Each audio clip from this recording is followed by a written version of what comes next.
Hello, I'm Benson and welcome to my channel. Today I'm going to do things slightly different. As you can see, I actually got my finished product here, but the video is about me building a inverter that I can carry around to power cooking equipment. So this will be the part one of the video where I showcase how I make a inverter like this cheaply.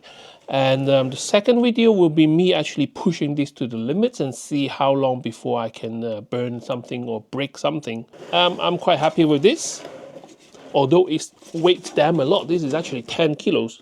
But so far, I have no problem with this. I actually quite enjoy playing around with this. Unfortunately, by the time I finish building this is now midnight in London and I don't want to start a fire that I can't control. So stick around if you want to know how to build something like this. I'm heavily inspired by someone called ER Ken, and I will actually put a screenshot of that for you guys as well. Everything you can buy off the shelf.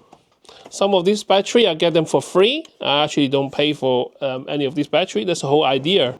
Some people already say on the forum when I'm doing my research, is say, why do you just buy one off the shelf? Yes, you can, but it's going to cost you a lot of money. Hopefully you find my information useful. Don't forget to share, like, and subscribe to my channel to help me grow. So let's see what goodies we have received. So here, it should be all my battery holders. So I am a Makita fan, so I got loads of Makita battery, especially I get them sent to me free sometimes. I got 10 of these so far. I might need to get another 10 because this is going to be a mega project. Each of these box contains one of these little device, and what you do is you have your Makita 18-volt battery and you slot them in. And that should give you your power outlet. The cable is a bit thin to my liking, but don't worry, I got like 10 of these to make up the amount of amperes that I need. A lot of people think that this is unsafe, but to be honest with you, it's an experiment. Plus, I have already seen someone done it, so a bit of a credit needs to go to ER Ken Everything channel. Last year they made a inverter with this battery, so I'm heavily inspired by him. He used 3D printing to print his own. I'm not that talented, so I just bought them.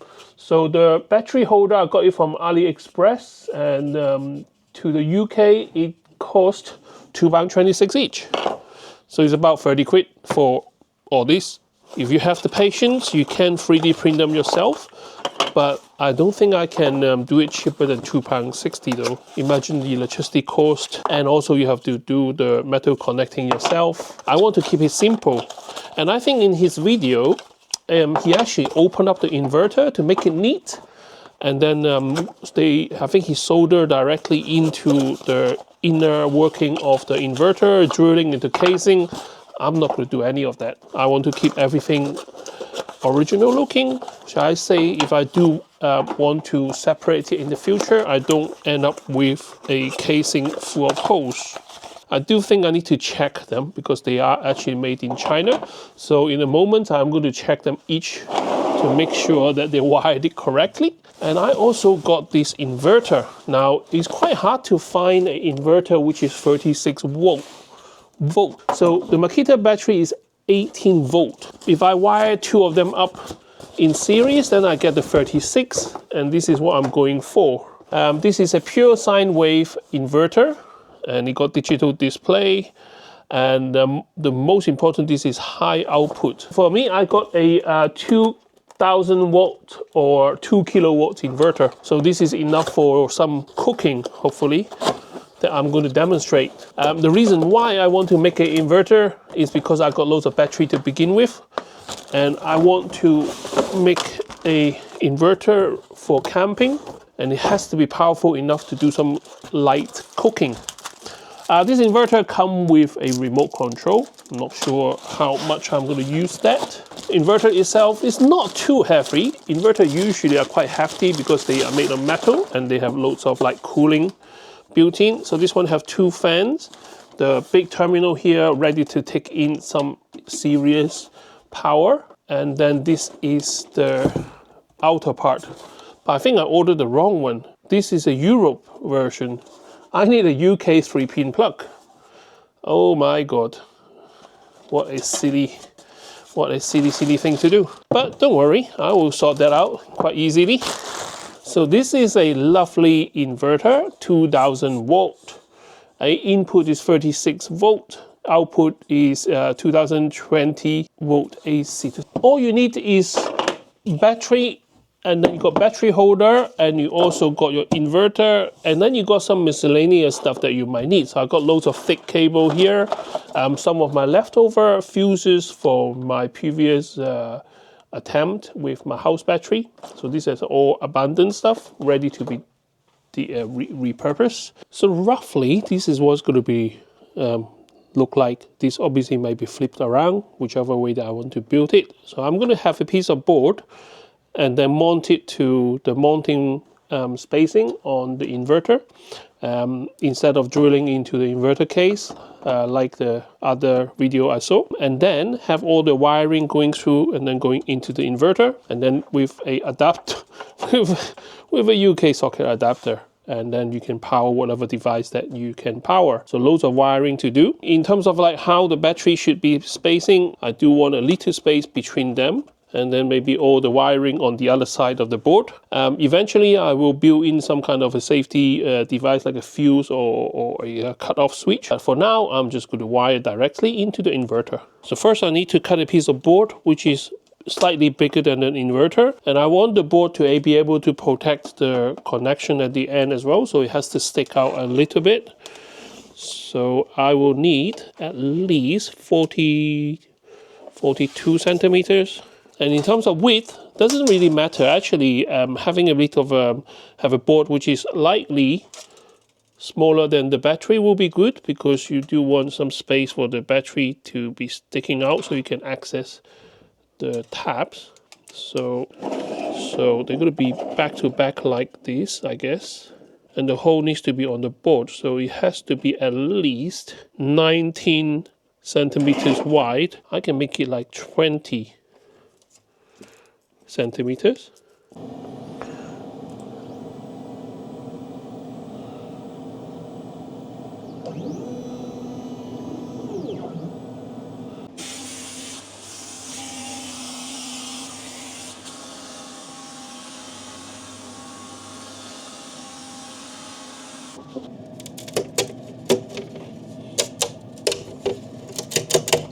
Okay, so now I have two pieces of board. The reason why I need two is because one I think is not strong enough, but I like it a bit sturdier. So now I have two. I think this step is a bit unnecessary, but I always flame retard my boards, and then I'm going to spray paint them.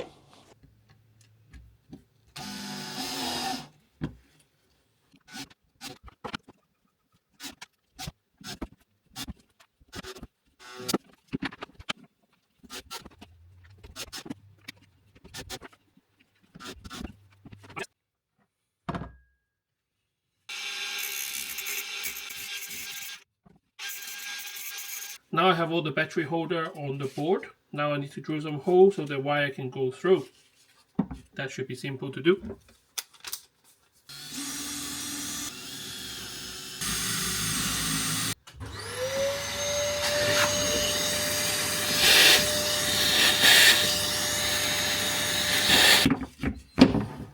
Now we can feed the wire through.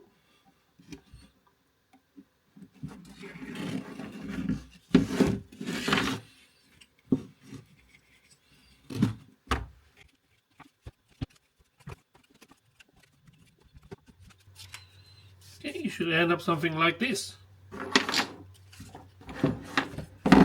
Now each pair of this battery needs to be wired in series, so you need to find out which one is which and then combine them together.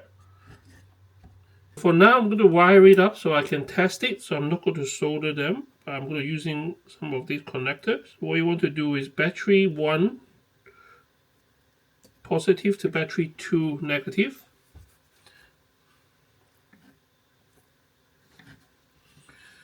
You need to find out which pair, or else you're in big trouble. So one of this to one of this.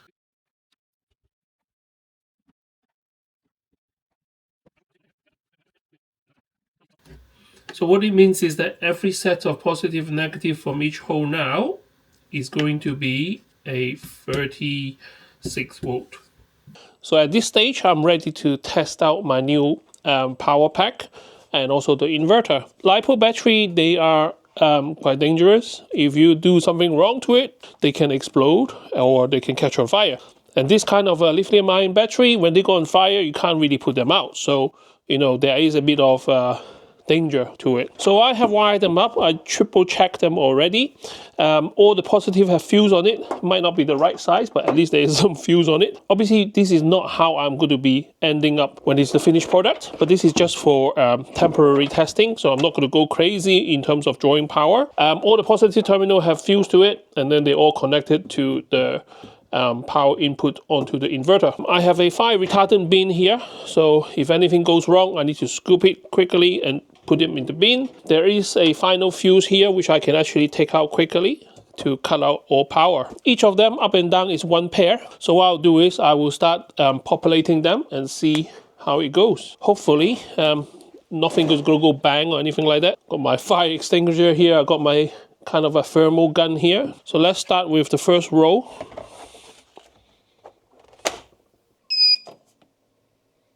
.38 volt, which is good. Nothing get warm, no burning smell. Let's start with the next one. Because they are in series, so the danger is when you put in the next one here. What I will do is I will check on the voltage and then just push it in slightly to the pin. It shouldn't change at all. Obviously, if you wired it wrongly, this is the time that it's going to go bang. Nothing so far. Obviously, you touch them, you know that they are not warm or anything like that. But my thermal camera can pick out the minute difference. The main thing is the wiring. Nothing, which is good. Each of them now is adding to the overall 36 volt. Again, check the number. If you short circuit the battery, something will show up. Nothing. Now, ideally, when you're building a battery pack, you want all the battery to be about the same age. So, you know, the resistance and the capacity all about the same.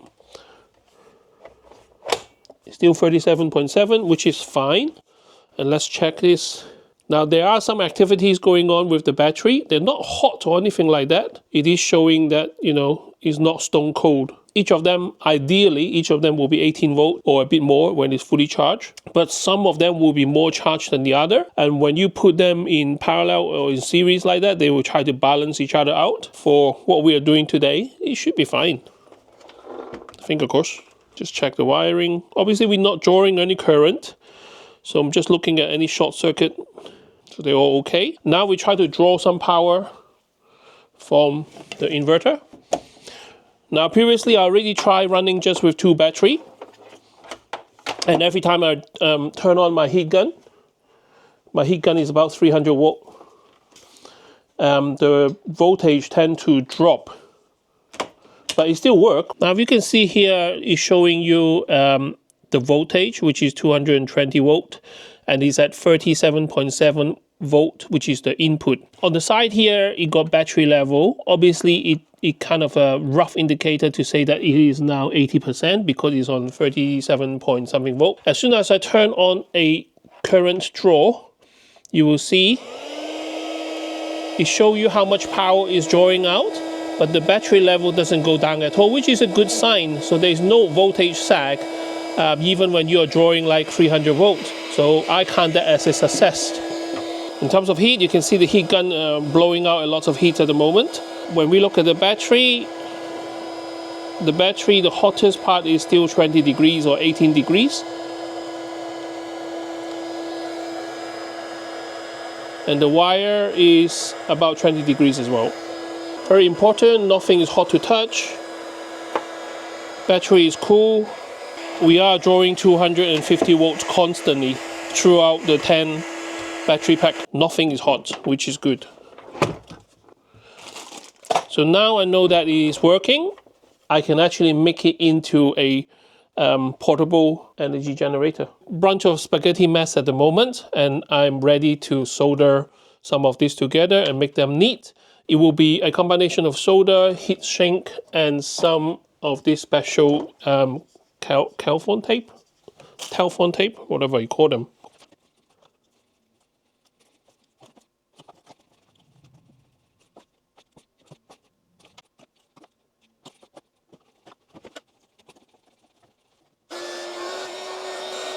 Okay, so let's do a recap in terms of what happened so far.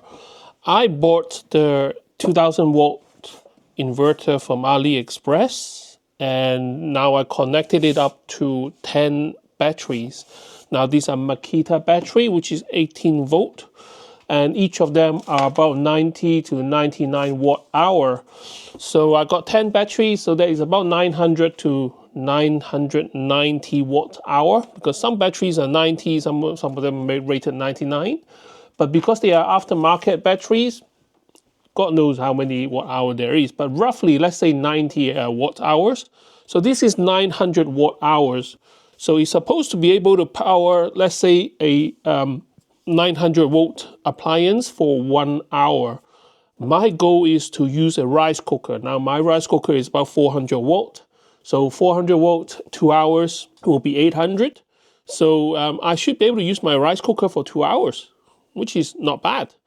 In terms of construction, is really, really simple. So I got batteries here. 1, 2, 3, 4, 5, 6, 7, 8, 9, 10 batteries here. Now, I wouldn't recommend you to go out and buy 10 batteries just to make an inverter like this.